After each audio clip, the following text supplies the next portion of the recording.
You are here with By the Cover. Today we're going to be reviewing Sundial by Catriona Ward. The book was 292 pages and took me 2 days to read. I would rate this book an 8 out of 10.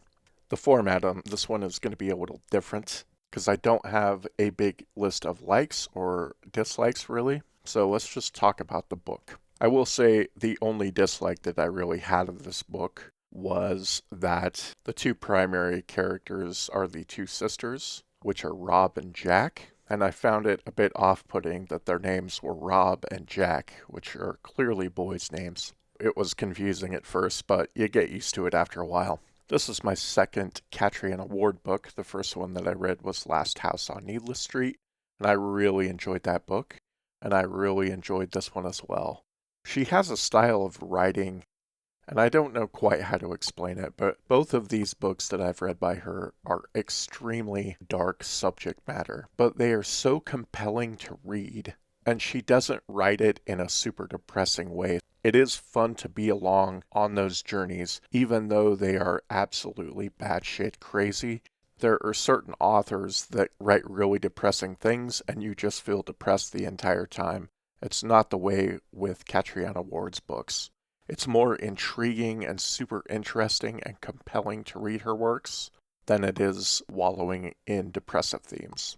There are some triggers in this book. Reading and seeing different reviews, I thought that the animal abuse aspect in this book was going to be a huge thing. It's one of the reasons that I put off reading it because I don't like that type of stuff. But it actually was pretty tame here. I've read far worse, and the animal abuse aspects were not a huge part of the story. The book does deal with toxic relationships, so if that's going to be a trigger for you, you're probably going to want to skip this one because there's a lot of that in there. What I really liked about this book was Catriona Ward paints a world that you were just dragged into completely. This was a very escapist book for me, so I was able to take myself out of the real world completely and put myself in that world. I could actually feel being in the desert with this one. It's also a very strange read because usually when I read books, I have to like the characters in order for me to want to read the book. I don't think I liked a single character in this book. I think they were all flawed heavily. I think they were all traumatized, but they were so fascinating and interesting to read. It's like all the characters are deeply flawed. You want to know what the recipe was, the ingredients you put together to come out with that level of messed up. Every single one of them is intriguing. You're not really sure who you can trust, who's telling the truth, and you're not really sure of people's motivations throughout the book. The story does have a lot of twists, and it reveals things as it goes along.